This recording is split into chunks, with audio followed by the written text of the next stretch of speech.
Muri aka kanya rero tugiye kurebera hamwe ibintu biranga umugabo nyamugabo mu by'ukuri, ndetse ku buryo uvuga ati cyangwa abantu bakavuga bati uriya muntu ni umugabo mu by'ukuri.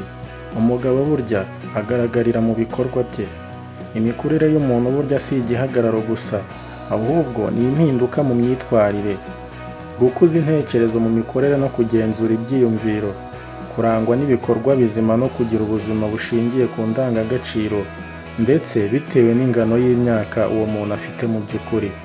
Bitewe n'ikigero cy'imyaka urimo, uba ushobora kwitwara mu buryo bugaragaza itandukaniro n'abandi. Ariko se ni ibiki bikenewe na buri musore?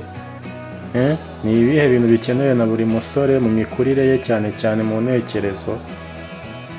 Ubuhanga mu kugenzura amarangamutima ni kimwe mu bintu bishobora kuranga uyu muntu mu by'ukuri. Ubushobozi bwo kumva bihagije ibyiyumviro byawe n'iby'abandi ni umugisha udashobora kubona na buri umwe wese. Ibi ntibitana no kubigenzura, ndetse ntihabeho kuganzwa n'amarangamutima yagukoresha amahano cyangwa ibindi bintu byakujyana mu kaga. Umusore wese aba yifuza kugwiza imyaka, agwiza n'ubupfura, ndetse nicyo kintu cyagakwiye kuranga buri musore uwo ari we wese.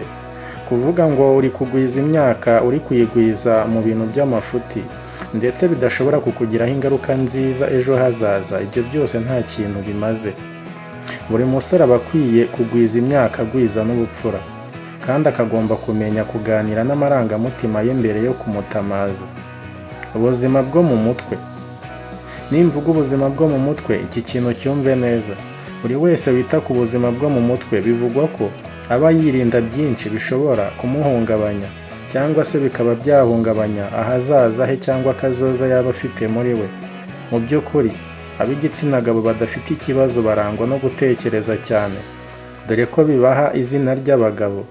Batekereza kigabo igihe bafite intekerezo zihamye ziva ku buzima buzira umuze bwo mu mutwe.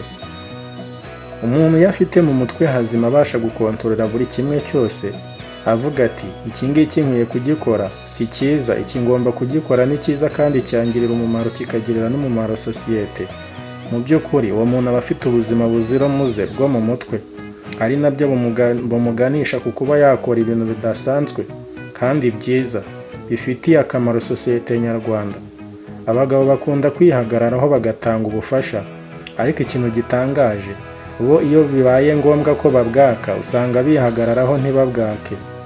Nubwo bimeze gutya ariko basabwa kwita ku buzima bwo mu mutwe igihe bakeneye gukura mu ntekerezo birushijeho, kwemera ko bakeneye ubufasha igihe bananiwe, kumenya uburyo bwiza bwo guhangana na stress, kwikunda ndetse no kwiyitaho. Hari abagabo benshi, nimvuga abagabo wumve muri rusange, ubwo ndavugamo n'abasore n'abandi bantu batandukanye by'umwihariko, ariko ndimo ndibanda ku rubyiruko. Ugasanga umuntu ntabwo abasha kwiyitaho bitewe na stress rimwe na rimwe ziterwa n'ibintu adafitiye igisubizo. Icyo ukwiye kumenya ni iki rero, ni uko ibyo waba ukora byose, ibyo ari byo byose, uko waba ariho kose, icyo uba utagomba kwibagirwa ni uburyo bwo kwiyitaho. Kuko iyo wiyitayeho nta muntu ukunyuzamo ijisho, cyangwa se ngo umuntu abona ko wacanganyukiwe buri muntu abe yabikubonamo, ahubwo bigaragaza ko wifitiye icyizere kandi ejo hawe ari heza. Ikindi kintu ni ugusakaza uburinganire. Nimvuga gusakaza uburinganire, iki kintu nacyo cyumve neza. Bivugwa ko umugabo uha agaciro uburinganire abasha gutanga amahirwe kuri bose, ndetse akabuha buri muntu uwo ari we wese.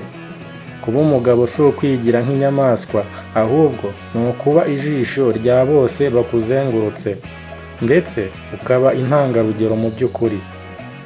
Umugabo nyamugabo kandi agira umuhate wo kwiga ndetse no kurushaho gusobanukirwa ibintu adasobanukiwe. Kwiga no kutiga biza mu mahitamo y'umuntu. Bavuga ko umusore wese akwiye guharana amatsiko yo kumenya byinshi, atibagiwe n'ibyagezweho, kuko bisa no kwiteganyiriza ahazaza hiwe. Byinshi bibera mu isi bidusigira amasomo menshi, ariko ushobora guhitamo ibifite akamaro wakwiga ukirengagiza ibyo udakeneye, mu gihe mu by'ukuri uba wifuza kuvamo umuntu w'umugabo.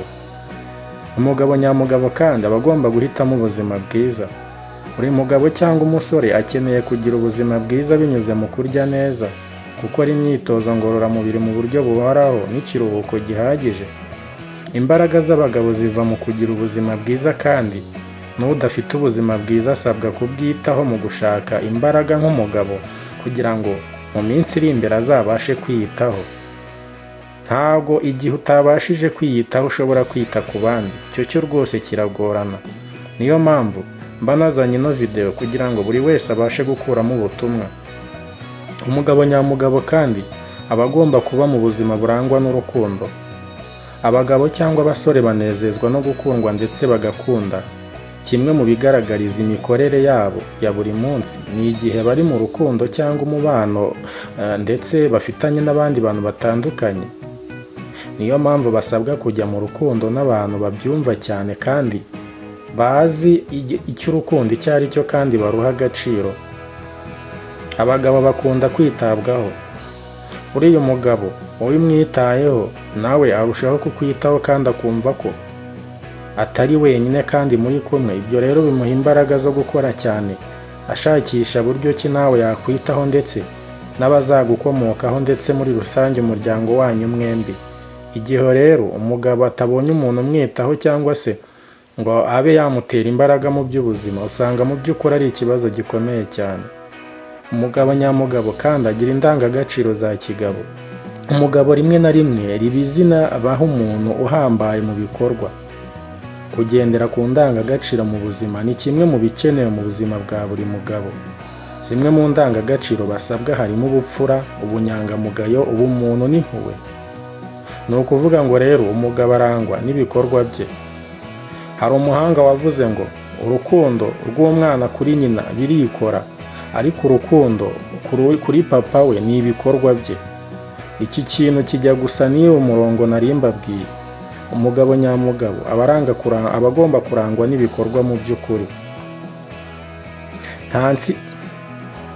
Nta gitsina gabo kiberwa no gukena kuko nta muntu ushobora kumukunda. Hari abajya batebya bavuga ati umusore ukennye akundwa na nyina gusa. Uretse ibyo kandi umugabo utishoboye nawe yitakariza icyizere n'imyaka ye yo kumara ku isi ikaba mike cyane. Umugabo wese ufite imbaraga zo gukora asabwa gushaka imitungo n'amafaranga bizakomeza kumutunga ndetse n'abazamukomokaho. Umugabo nyamugabo kandi aba agomba kugira intego y'icyo yifuza kugeraho mu by'ukuri.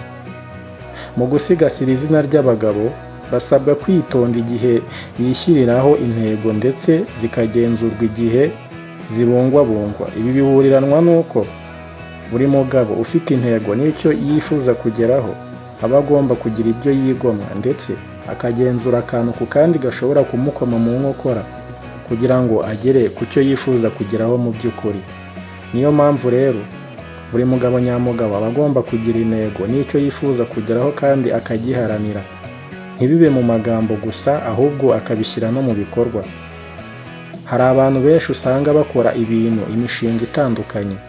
Bagakora ariko kubera ingaruka n'ibibazo bagenda bahura nazo, reka mbyite imbogamizi kugira ngo byumvikane neza, agahita acika intege ugasanga ibyo yakoraga arabiretse.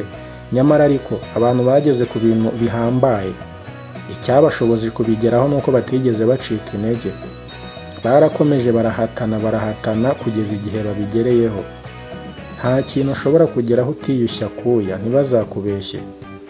Nubona umukire atembera muri Verity cyangwa muri Range Rover yiwe cyangwa yujuje inzu hariya ya kadasiteri nziza, ugasanga mu by'ukuri ibintu byose yabishyize ku murongo, ntuzibwire yuko yabyutse agahita bisanga byabayeho. Aba yarabiharaniye kandi yarashyizemo imbaraga. Ntago umuntu ucika intege ashobora kugira ikintu ageraho byanga bikunze. Ushobora kugerageza ikintu inshuro 99 ariko ku nshuro y'100 akaba aribwo cya kintu gikunda. Niyo mpamvu abahanga cyangwa se abakire bakomeye ku isi badushishikariza guhora dukora ibintu guhora tubishyiraho umuhate, cyangwa se tukagira icyo bita persistence. Tugahora dukora dushyiramo imbaraga kandi ntidukangwe n'imbogamizi duhura nazo.